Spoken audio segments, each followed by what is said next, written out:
The following is a special series of the Darden Ideas to Action podcast, focusing on the power of disruptive innovations.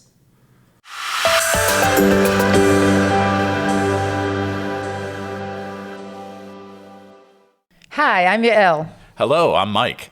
And welcome to Good Disruption. All right, Yael, I'm so excited that we're doing this podcast together. Tell us a little bit about what this podcast is about.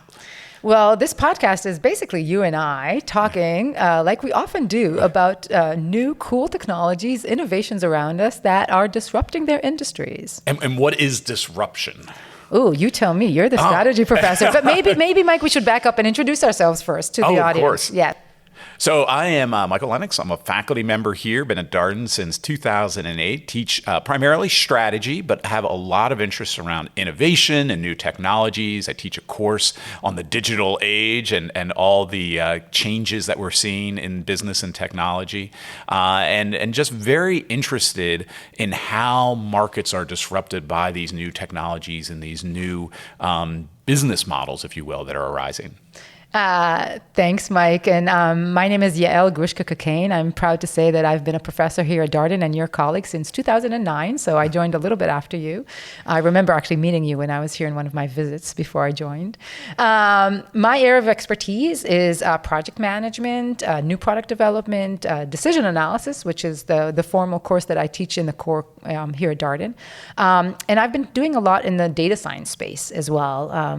Way back when I studied for my undergrad, I got an engineering degree. I think actually you and I share a lot in common. Yeah, I think that's our interest in technology yes, goes way back. And the industrial engineering degree that I got when I was still living in Israel introduced me to a lot of new cool ideas. It was the first place I learned how to program, and I loved it.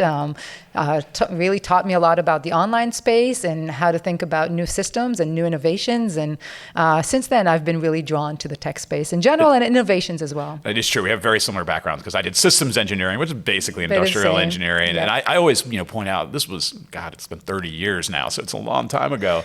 But we were learning things like neural networks and artificial intelligence. Lisp. Did you code in Lisp? I never coded in Lisp, but look, my first job out, I was working with federal government clients and having to do COBOL. I mean, that's how old. And Fortran, and I think I learned Pascal and eventually learned C. So I'm old. I'm with you. I think we're about the same. But it's been fun, and it's been a luxury of our job, or I feel this way, and I know that you do too, to really, due to our interactions with students, due to the work that we do with companies and consulting opportunities, and just due to our research, it constantly pushes us to learn, to stay current, to be inspired by the world around us, and to try and assess where is the new innovation going to come from? Where is the disruption happening? Now the title of our podcast is Good Disruption. So tell me more about the good, or maybe what's the bad? Oh, yeah. Well, maybe I'll come back to the good, bad, and no disruption. If you tell us first, what is a disruption? Because you have all the textbook definitions. Yeah, it's a term of art that's been popularized to really describe what I think is a hallmark of our market-based economies, which is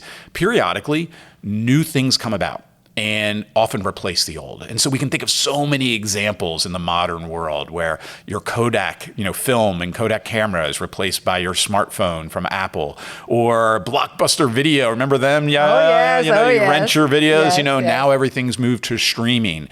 We're going to talk about electric vehicles and what they're doing to the auto industry. These aren't new things. These are phenomena that go back, centuries here, where we see the new replacing the old.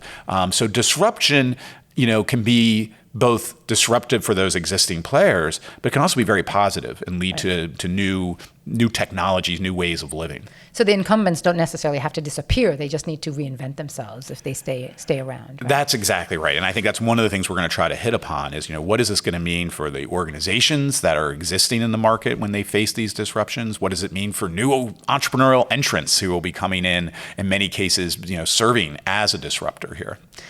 Great. So let's go back to the question around you you gave us a great definition of what disruption is. Let's talk about good and bad, how they can translate into good and bad. And I'll have a stab at it, and then we'll see what you think about it.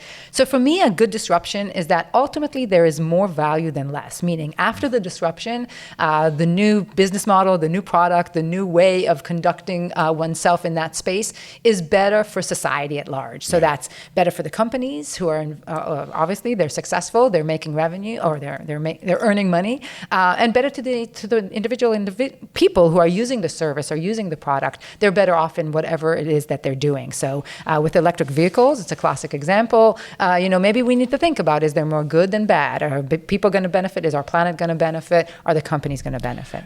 Totally agree. And, to use the economist term, does it increase welfare, right? Ultimately here. Yep. But to have that societal perspective, disruption, by its very name, might be bad for some individuals and some organizations, and we have to understand that. But in its totality, is it going to be good for society? And I think that's what we're really interested in with thinking about these technologies. And when we say no disruption, what do we mean by that? No disruption, we mean that there's a shock, there's an idea, it could be revolutionary, but then there's no appetite for people to adopt it? Perhaps.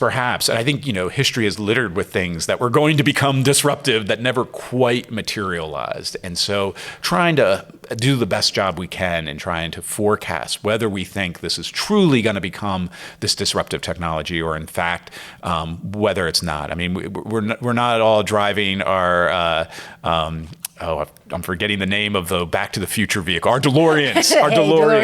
Right? At 88 miles per hour. Right. So there are all these examples of technologies that never quite took off and made it, and do our best job to try to forecast whether that's the case or not. What in your mind? Hoverboards might stay, right? Might be here. Maybe. What about bad disruptions? Right. What makes something truly bad? Yeah, it's a good question. And as we were talking, I was wondering if bad disruptions really stay, right? Like maybe bad disruptions are temporary, and then we self-correct, right? And we go back to the old technology, and it becomes a no disruption, right? Over a period of time, which maybe that's wishful thinking, right? That's an interesting perspective. I do a lot, as you know, on environmental issues, and I get this question a lot, that whenever we think of the new technology that's going to solve our current problem, it tends to create a new problem for us.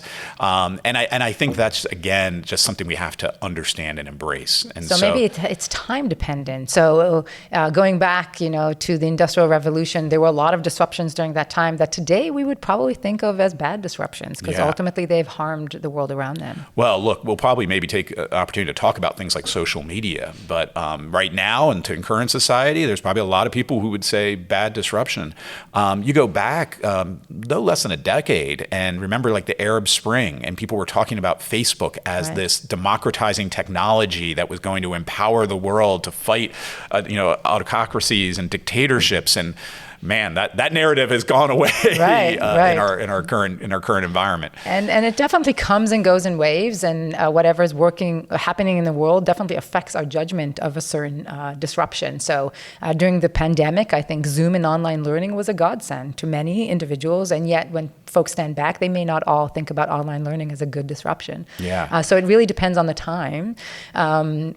Online streaming, is that good for cinema? Is that it disrupt the video stores for sure, but what has it done to cinema at large and the arts? Arguably, there's never been a time in Hollywood's legacy where it had more content, more creativity, and more consumers out there than they do today. Martin Scorsese might disagree.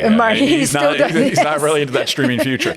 Well, look, these are all topics that I think we're going to try to tackle as we go through this podcast. We're so excited to be doing this, and to our many hopefully listeners out there, make recommendations to us. What do you think is an interesting new either technology or disruption that's taking place, and perhaps we'll tackle it on one of our future podcasts.